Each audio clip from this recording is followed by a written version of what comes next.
Okay. So this is what we're gonna do today. We have our circle here. Each time you will either pick one that you want to look at a specific topic, or I will select one and we'll go inside it. As you can see, we may talk today about youth and teens, meaning gay youth and teens, the IDF, the military service as a soldier from the LGBTQ community, and we'll also talk about that acronym, family life as adoption and surrogacy, representation in government and legislation, the Tel Aviv Pride Parades and the other Pride Parades, and the term called pinkwashing, marriage in Israel, and society in general. So a little bit about LGBTQIAP. Okay, so let's go together about what each of those mean. L stands for, oh, there he is joining us. See? Hello, Jeffrey. Thank you for joining us. So a short recap of what we're seeing here. We have a circle. Each time one of you will select a topic that you like or want to view, and we will talk about it together. I just went over the different topics and what each of them will encompass. And now we started talking about what is the LGBTQIAP. L stands for lesbian, G stands for gay, B stands for bisexual, T for transgender, and then we get to the Q, which is queer, I for intersex, A for asexual, and P for pansexual. So we can have a completely different lesson about the term itself. But in general, it's basically all the places in society where in our biological sex, in our social gender, or in our sexual attraction, we are not the normal. We are not what is called heteronormative or cisgender. It is when we are not only female or not male or not heterosexual. And the LGBTQIAP is just a name that comes from the very, I forgot the word. Sarah or Jeffrey or Peggy, help me. The word for either 0 or 1. How do you call that? Binary. Binary. Thank you. Yes. Gotcha. Okay. That is the result of a very binary system where we have either straight or LGBTQIAP, and that's part of the problem. But those are the terminologies that we are now sharing, so we're just dealing with that. A little bit about my sources. So we start. So we have 3 different sources of surveys, of 4 different surveys: the Magnus Hirschfeld Institute survey, the Haaretz dialogue. Haaretz is a very known, very respected newspaper in Israel. So I took the Haaretz dialogue survey in 2013 and 2017, so we'll have some comparison. The Berel Katzenelson Fund's 2018 hate report, Wikipedia to mash up the final details, but mostly I also use the Israeli Ministry of Foreign Affairs website. These are our sources. Everything else that is not from the sources is from my own knowledge. So let us begin. I'll just say that we will not be able to go through everything. I'm saying it right now, so no worries. If you have any questions at any time, feel free to stop me and we'll talk about it and we'll share it together. And also, if you are someone who are currently watching the recording that we're sending to everyone who's part of the Life Online, then please feel free to contact us and I will also answer your questions. So who here wants to start and select the first one?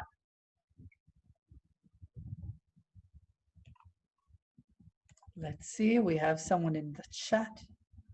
Oh, where is the wretched chat? There it is. IDF, please. That is a great one to start with. I love talking about that. So first of all, a little bit about me in the IDF. I started at the age of 17. The process of getting into the military, there's a series a day complete with interviews and tests that you do and medical exams. And in the medical exam, I shared that I had knee problems. And so I started the interview process knowing that I might not be able to go into service. And I was defined as someone who is going to be a volunteer. But then I managed to, through surgeries on the knee and insisting with the IDF to push the how do you say, to push my medical profile up to be able to join.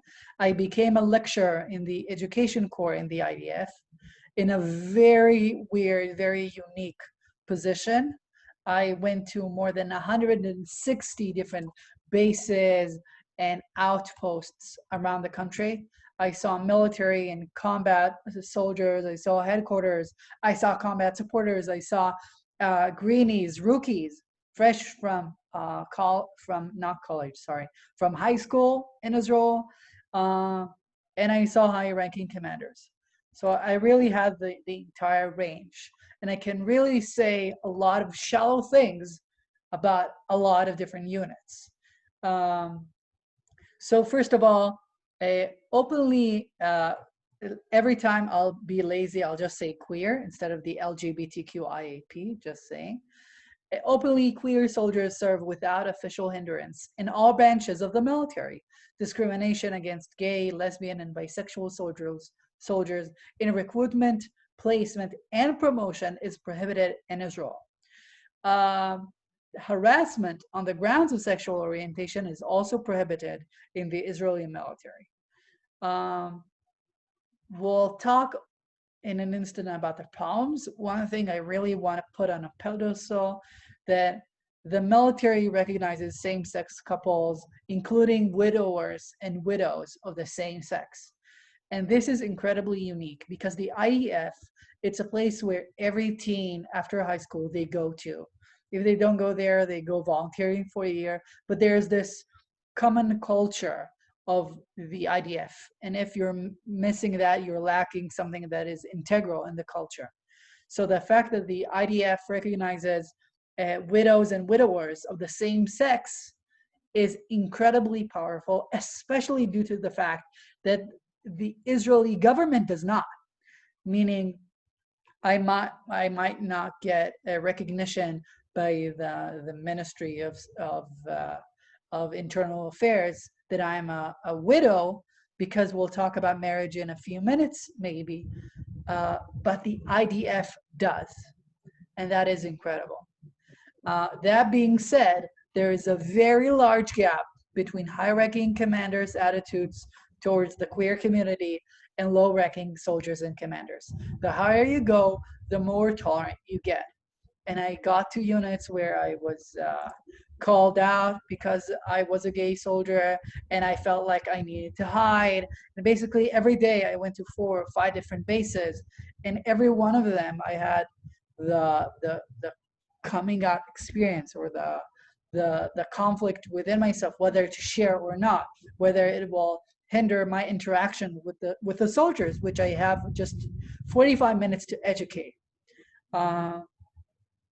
So that's in general. That being said, as a soldier, just a background. As a soldier, you are not allowed to participate in anything political. You can't post your opinions on Facebook or any social media. You can interview with the media, with newspapers for anything. You can't participate in protests of any kind. It doesn't matter what kind it is. And when I was a soldier in 2014, I went to the Gay Pride Parade in Jerusalem. And I went, of course, without uniform, but it was still forbidden.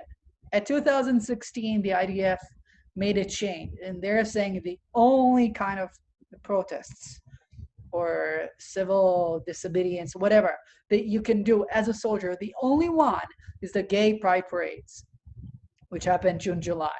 It doesn't matter if you're I don't know, if you're disabled and you want to protest, or if you're from the Ethiopian community and you're suffering police brutality, you cannot join those. The only one the IDF allows, the gay pride parade, and that is incredibly progressive. So I really, this also needs to be put on the pedestal. I only got 1 year of using that before I was out of service, but it was like it was a thrill to know that I can be there and that the IDF supports me.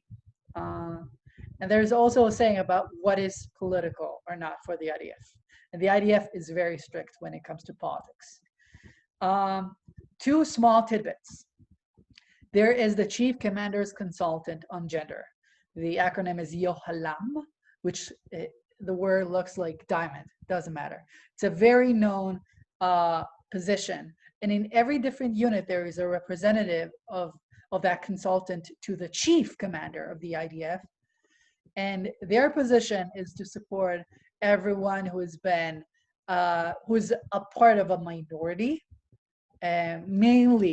mostly the queer community and women, but it also supports people who've been sexually harassed. And it's like, if you're harassed by your commander, you can't go and report your commander to your commander. It doesn't work.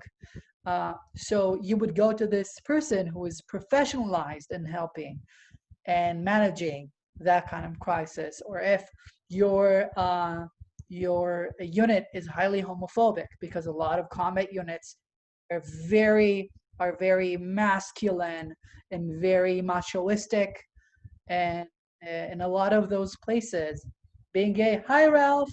Hey, sorry. In a lot of those places, Ralph, I'm getting you in. We are talking right now about the IDF service. In general, the lower you go, the less progressive and inclusive people are. The higher you go, they're more inclusive. You can read while I'm continuing to talk. So Yohalam has been, until I was in my last year of service, it was called Yohalan, the Chief Commander's Consultant on Women and not on gender. And in that women definition, sexual harassments even for men and bullying of queer soldiers were also under that. And I remember as a soldier, like, this name is so outdated, someone needs to change it. So it's really like, it was an interesting piece of history that I got to experience, the change from Chief Commander's Consultant on Gender to consultant on women, sorry, vice versa.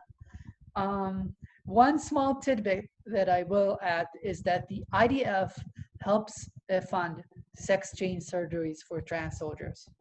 The IDF, one of its core values is Tzva Ha'am, the army of the people. And therefore, the IDF does a lot of things that other militaries, other armies around the world do not do. I know that because I'm part of the education corps.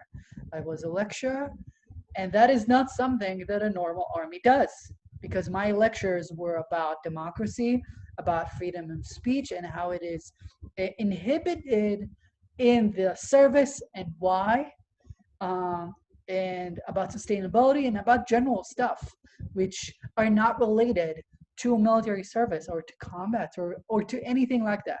And why is that? The IDF is a place where all 18s, supposedly, all 18-year-olds come through its gates. And some of them come from very strong backgrounds, some of them from very weak backgrounds. So those who need help are raised up. And the basic lectures that I did about sustainability, they weren't complex ideas. They were about introducing sustainability and ecology to everyone, because a lot of people don't know that because of their backgrounds. So the IDF funding sex change surgeries is incredible in so many ways. There are a lot of people who say it's not their place. Yes, Ralph? I was going to say, comparing that to the U.S. Army, that seems, I mean, it seems very enlightened, because the U.S. Army, the support they give is only to get people back onto the field, get them back to be soldiers. And you have to really get them to support what war and the training does to them, in that they're really lagging on that. So the fact that the IDF is supporting this part of it, to me, I'm very impressed with, thinking about how the U.S. Army is so, not just the Army, the whole military is so focused on just what the soldier can do for us and our preparedness. Thank you, Ralph. That is a very important point.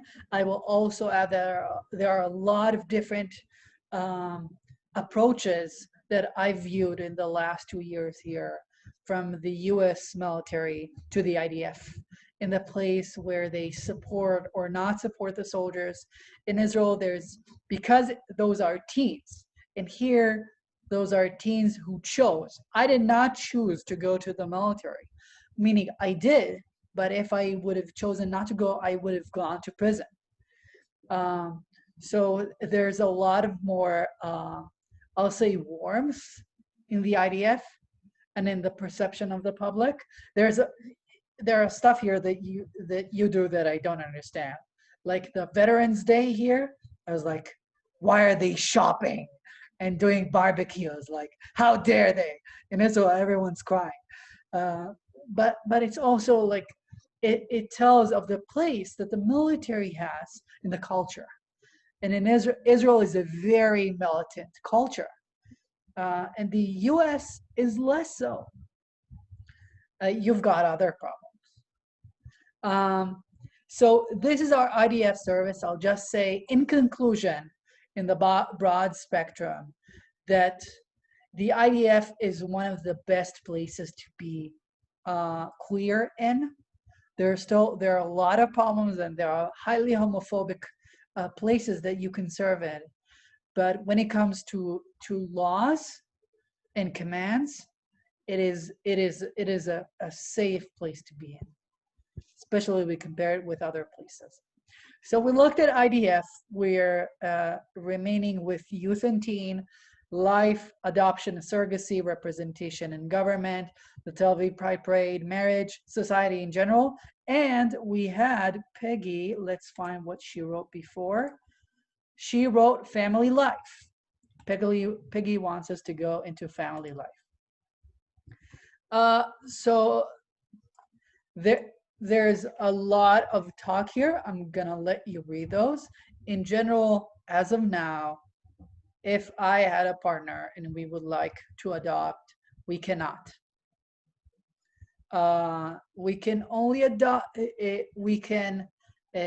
I'll just say that this is misleading. Could adopt through surrogacy, that's not adoption.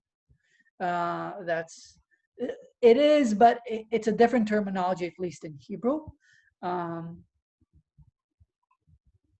If you have a lot of money, like almost $400,000, like it's like, I don't know, almost a million shekels. That's about the amount that I would need to fund surrogacy. And that just goes to show you that surrogacy right now is highly expensive. I don't know how I'll ever be able to afford surrogacy. There are other ethical, moral problems with surrogacy. I myself am very conflicted about that. But aside from that, when it comes to laws in Israel, you cannot adopt as of now. In 2018, the Knesset passed a bill expanding surrogacy rights to single women, but rejected an amendment that would include same-sex couples. So a little bit about that. That was just a week before Tisha B'Av. I remember that because I was asked to join to the Adat Shalom panel that was hosted by the previous Shlicha Ayelet. It was the first time that I interacted with my community, and I was asked also to talk about that. And it was just a time of, there were major protests about the fact that the Knesset passed a law that expanded surrogacy but rejected specifically same-sex couples. And people were basically very, very outraged about that. I will also say, as a side note, that the Knesset passed a law with the recommendation of a professional committee that decided that they recommended that same-sex couples should not get those rights, and not because of homophobic issues, probably, but because of the ethical and moral problems of surrogacy. Because right now, there was some statistics in Israel that surrogates are mostly people who did not have more than 6 years of basic education, meaning they did not pass 9th or 10th grade. And that's again, a moral and ethical problem. But as of now, same-sex couples in Israel cannot get married, cannot create a family, unless they have a lot of funds to get out of the country, get a baby in Thailand or in I think India. No, I'm sorry, I'll not say stuff. And in America, and then come back to Israel. And there are also, by the way, stories right now of parents who got their child here, and in Corona, because their child was born here and not in Israel, he is an American civilian and therefore cannot leave the country. So there's a lot of complexity here, but there's not a lot of new stuff. It's basically, the more money you have, the more options you have. The less money you have, you don't have any options. The government doesn't do anything with that. This is our second one. Is there any other question you have about adoption or surrogacy? Feel free to write in the chat or unmute yourself and share it. Excellent. Yes, Ralph. I'm a little surprised that the Orthodox isn't as heavy-handed in this domain as they are in the marriage domain. How do you explain that?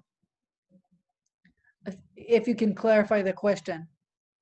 So you can only get married if you do it in an Orthodox ceremony. But here it seems that they're allowing adoption in a much broader sense. So how come they didn't apply the same leverage to this domain that the Orthodox people have applied to marriage? So I'll say that they are. Just the fact that you can do surrogacy in Israel, but you have to go abroad, and you can only adopt under very very specific conditions. That is part of the pressure of how do you say, of the ultra-Orthodox public and their politicians and their force. That's a very intriguing question you're asking about what's more important to them, the blocking the marriage or blocking of adoption and surrogacy. And I actually never thought of that. So I don't have their insider view. If I could guess, I'll say that they block the legal ways in Israel to do that. And if people go outside, they don't care. I think what they're doing is they're saying, if you want to be heathen, go there, do it there. We're not doing it here. And we'll see it everywhere else when it comes to the ultra-Orthodox, but yes. So we have had the IDF and we have adoption and surrogacy. We are left with youth and teen, society in general, marriage, Tel Aviv Pride Parades and other Pride Parades, and representation in government and legislation. Take your pick. How about representation? Yes. Okay. So I'll just say that there's a lot of text here I'll only select parts of it, but we'll leave it while I talk so you'll be able to read. The first thing we need to know is that in 2002, we had our first openly gay member of the Knesset, the MK members of the Knesset. Ever since then, we have not, when I wrote this in 2017, I think that was I wrote this in 2018. It was after the first or second election. There are too many elections. I have not kept tracked with the changes of gay Israeli Knesset members. As of now, we have 6 openly gay Knesset members. We have Nitzan Horowitz, which is from the from the Meretz movement, which is the Israeli left movement. We have Itzik Shmuli, who are from the Israeli labor movement. We have Amir Ohana, who is from the Likud, the right-wing party that is in power. And we have also have Idan Rol from Blue and White Party, which are the center-right party. And we also have one more, which I cannot remember the name of. Now we go into one specific member that I really want to commend for their intensity on the subject. Bezalel Smotrich, a member of the Orthodox Religious Jewish Home Party, referred to LGBT people as abnormal, stating, "I am a proud homophobe." He later apologized, "I did not forgive him," and retracted his statement. In July 2015, after the Jerusalem LGBT pride stabbing, which we will talk about in a minute, Smotrich called it the Beast Parade and refused to retract his homophobic remarks. Smotrich, in general, has claimed that the gays are controlling the media, and they're using that control to gain sympathy and control the public narrative. Smotrich has been consistent in working against gay rights, and at some point last year, before I think the first and the second elections, he was also the Minister of Education for Israel's youth, which was I remember the day I heard of that, the office was shocked. He is but one example, but he is representative of the Orthodox religious points of view, meaning this is a Knesset member, this is someone who's supposed to represent the Israeli public. And when he is saying stuff like that, he is representing a notion that is powerful in the Israeli public. Otherwise, he wouldn't feel that he could get away with these comments. And he can, and he is not the only one. The Minister of Education after him was also from the same movement, and he was an educator for a smaller group of religious youth. And he said in an interview before starting his work as the Minister of Education, he said, "Yeah, I helped a kid go through conversion therapy," which is basically, it's psychological and sometimes physical torture, which is, by the way, still legal in Israel.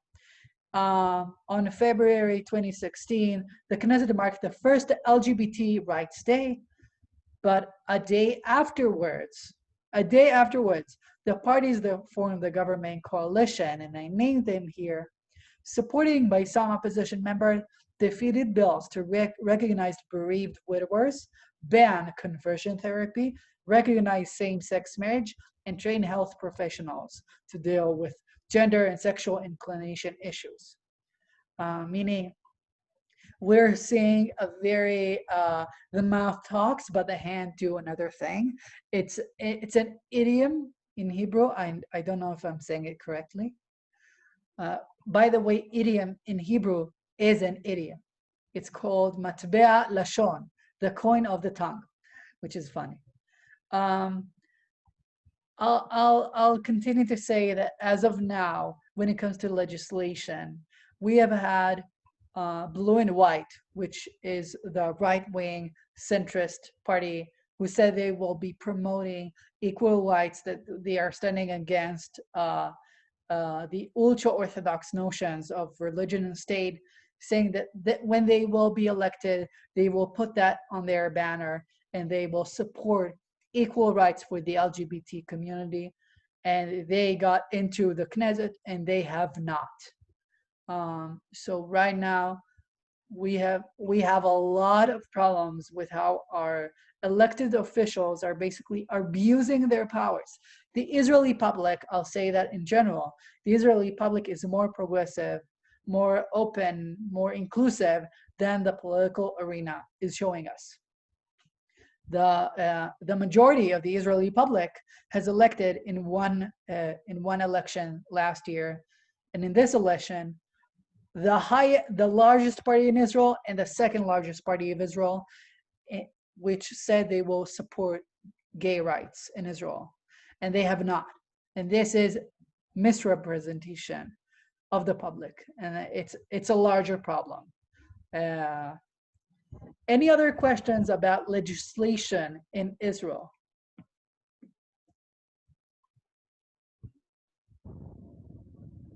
Excellent. Hopefully soon we will have Knesset members who stand up to their word and do what they have to. So we have a very large, very nice rhythm here of going with that. So I think we will continue to the Tel Aviv Pride Parade and pink washing, unless you have something that you want to add or ask about any of those, or if there's a specific topic that you want. Incredible, thank you. So first, a little bit in general. I don't know if any of you have been to the Tel Aviv Pride Parade. It's one of the biggest parties in Israel. And it's so big. Last year, I think we had almost 1 million people in the Tel Aviv Pride Parade, which again, Israel has about 8 million people in total. 1 million out of 8 million. Imagine a pride parade in Israel where in America, where a tenth of the country comes. It's unimaginable. It's the biggest party, and everyone is waving flags, and everyone is rainbow colored, and there's music and there's dancing, and it's basically the biggest party in Israel all through the year. This year we don't have that because of Corona. And Tel Aviv is not the only city in Israel that has a pride parade. But what is unique, let's see what we have here.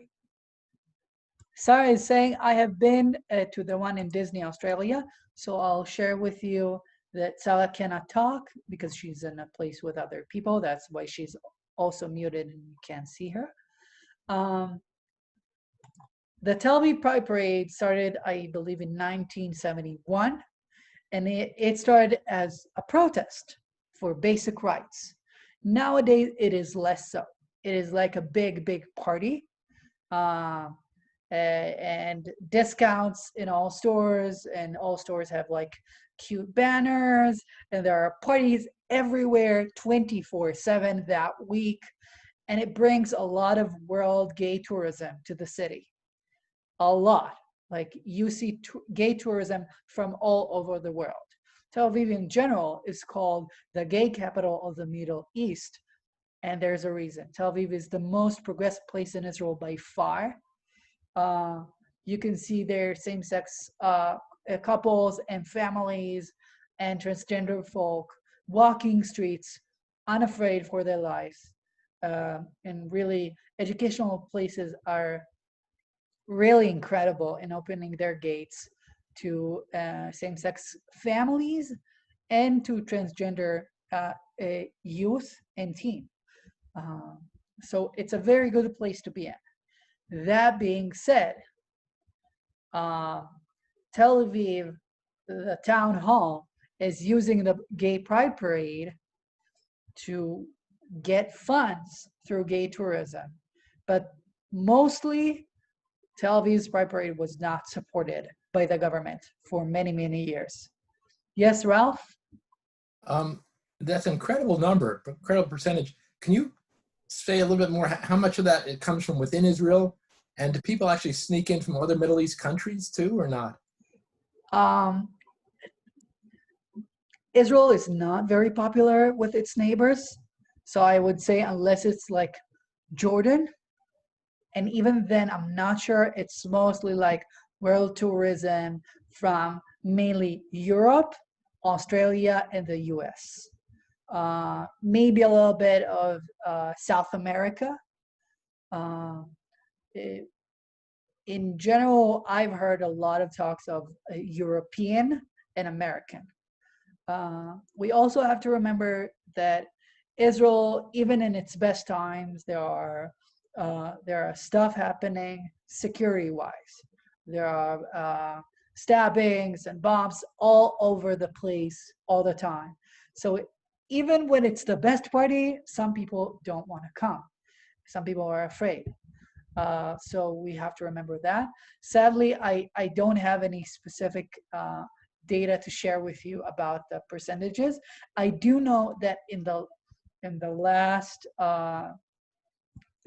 event, at least 100,000 hotels and motels and apartments were taken before the Pride Parade and after, meaning there were at least 100,000 people coming to Tel Aviv from all over, to the point where the town hall was saying all the hotels, all the motels, everything is booked.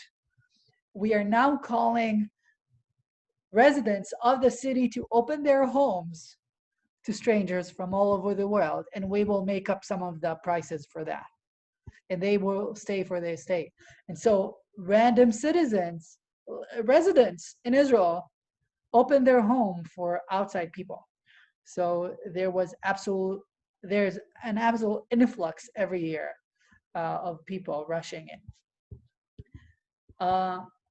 So did that answer your question, Ralph? Okay.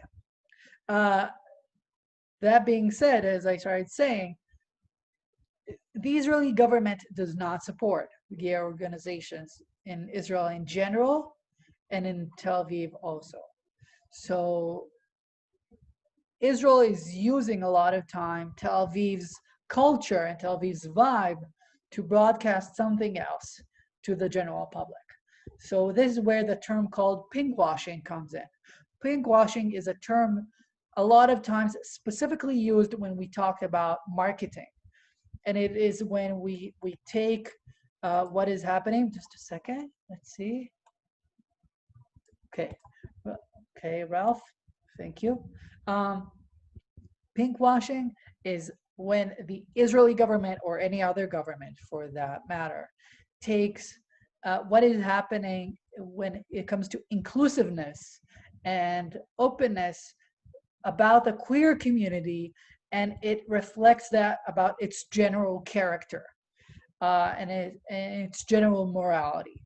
So for example, a lot of times pinkwashing in Israel is used specifically when it comes to the Palestinian-Israeli conflict, meaning the government will not advertise what is going on in the territories. They'll say, oh my God, look, we are so inclusive in Israel that we have this incredible society in Tel Aviv. And this is what we do, and this is who we are in general. So you can count on us in any other aspects. We're not saying what. And before you go, Ralph, I think you'll like this. I went to the Israeli Ministry of Foreign Affairs. You can see here mfa.gov.il, Israel. And just to make it easier for myself to get quotes, I went from Hebrew to English on the page. And then I saw here something that was very, very frustrating. So this was written July 19, 2000. I forgot my English, sorry, that date. And then I read this little tidbit. The gay revolution of the 1980s brought Israel's LGBT community full recognition of their human rights, as well as legal and social equality to individuals and families. Today, Tel Aviv is considered the gay capital of the Middle East, thanks to its thriving and supported LGBT community playing an integral role in Israeli society. This was absolutely infuriating to read. Why is that? Because it is all false. It is all twisted. The gay revolution of the 1980s brought Israel's LGBT community full recognition of their human rights. That's false. We did not receive human rights as we saw as of now in when we talked about family, when we talked about widowers, none of that. As well as legal and social equality to individuals and families, that is also false. As an individual, and if I had a same-sex family, I would not be equal in any and all areas. And lastly, today, Tel Aviv is considered the gay capital of the Middle East, which again is true. But thanks to its thriving and supported LGBT community, that is false. Everything happening in Tel Aviv is due to the internal work of the gay community, and they were not supported.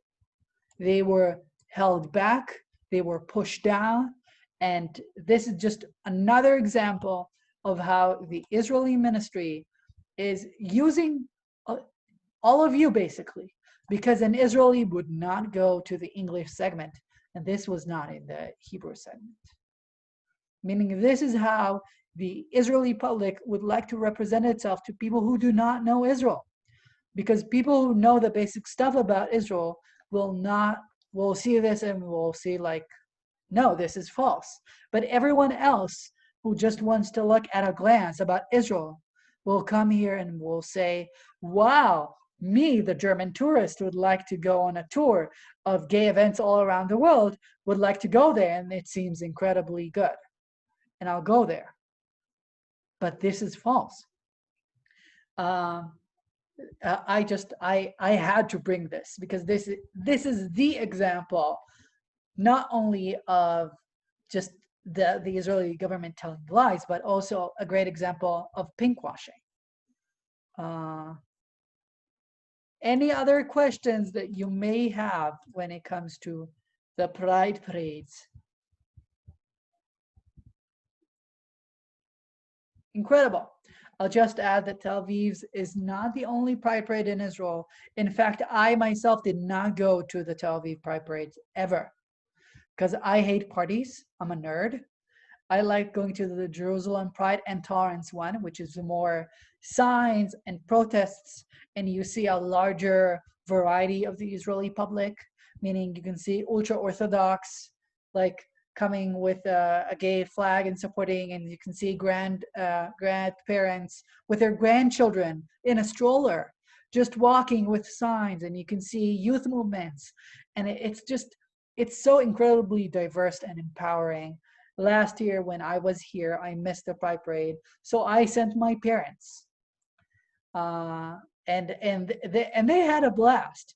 Meaning it's not something that is a lot of times people are saying that the LGBT community is very, very sexual and very, some say, promiscuous.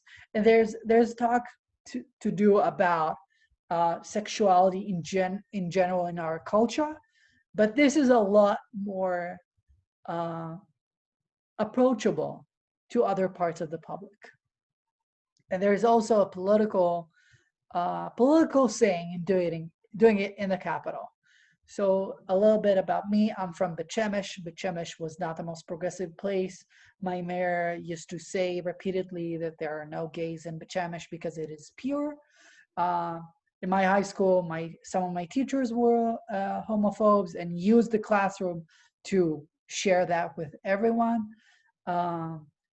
So I really was overjoyed to hear that last year Bet Shemesh had its first gay pride parade, and hopefully not the last. And more cities across Israel are doing their own pride parades every year. So this is us with pride parades. I brought this on because pride parades are really one of the major events of the year for the gay community when it comes to awareness and promoting of pride and tolerance. We have had the IDF, Family Life, representation in government and legislation, the Tel Aviv Pride Parade, and pinkwashing. And now we have 7 more minutes. So I'd really like to right now give you time for questions, and then I'll summarize.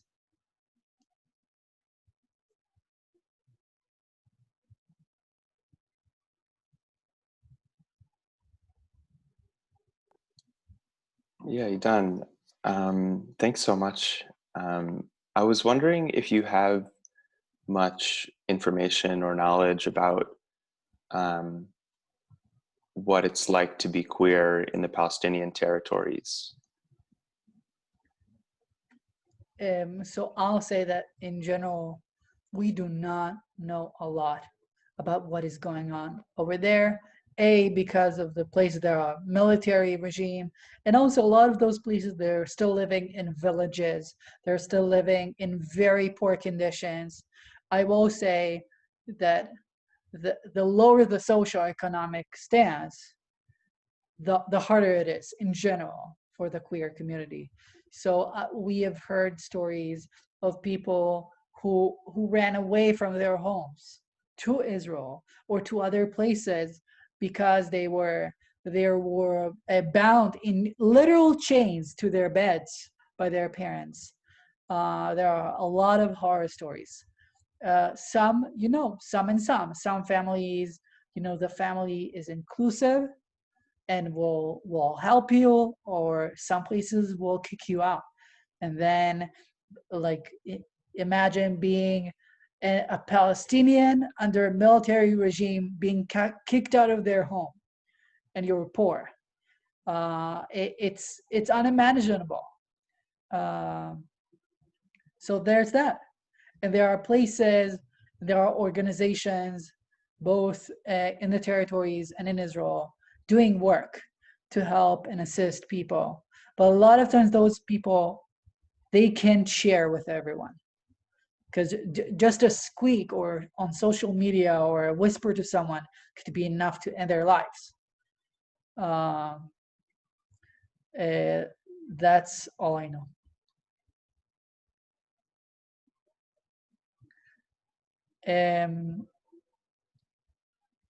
We have 5 more minutes, so let's summarize what we had here. We looked at IDF. We saw that in the military, there are a lot of progressive places. There are a lot of places where in units, if you don't get, by coincidence or whatever, if you don't get into the right unit with the right mentality, you can actually suffer for 3 years or even more. And there are places that are absolutely incredible, but there are still those places. Just a second, let's see, what did she write?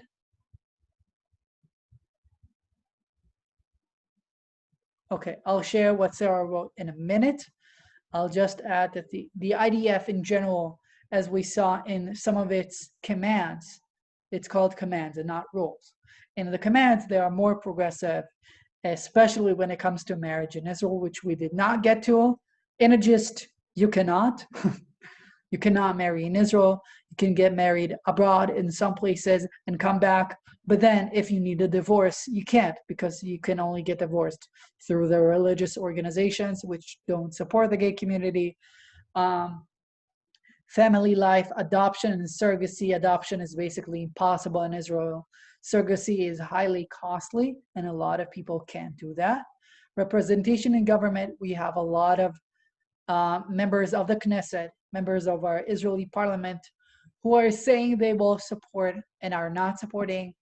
Some of them because their priorities are different, and some of them because they just said that to be elected. But as of now, in legislation, we're waiting for something to work. Tel Aviv Pride Parades, the Pride Parades are growing every year. We have more parades, and they are bigger, and they have more diverse audiences. This is a very good arena that shows the strength of the LGBTQ IAP public in the Israeli mind. Society in general, 70% of the Israeli public is supporting full equal gay rights full equal rights to the gay community. Sorry. That being said, every minute and a half, a defamatory post is written about the gay community in Israel, whether by members of the public or other. Youth and teen, 3/4 of the Israeli gay youth are suffering from gay slurs or stuff like that in their schools, and most of them are from their teachers. That connects to what I said before. That's an actual that's an actual data point. We have people experiencing verbal harassment, a quarter sexual harassment, and 10% were physically assault. That means 1 out of 10 gay teens has been physically assaulted, some of them by their families. In general, if I had to look back, I'll say, if things were as they are now when I was a teen, my life would have been completely different. I would have been able to come out of the closet earlier and be a lot more inclusive. I think the Israeli society is progressing rapidly when it comes to equal rights to the gay public. I will say that every day we do not get equal rights is a day someone is dying on the streets. And this 2 weeks, we have had people who have been part of the center of the gay community in Israel killing themselves, meaning not only the financial situation right now because of Corona and isolation, social isolation, but the gay rights in Israel, people are literally dying, people are hurting every day, but we are seeing incredible progress. So I hope you got from this session stuff, if you learned something. Let's see. If you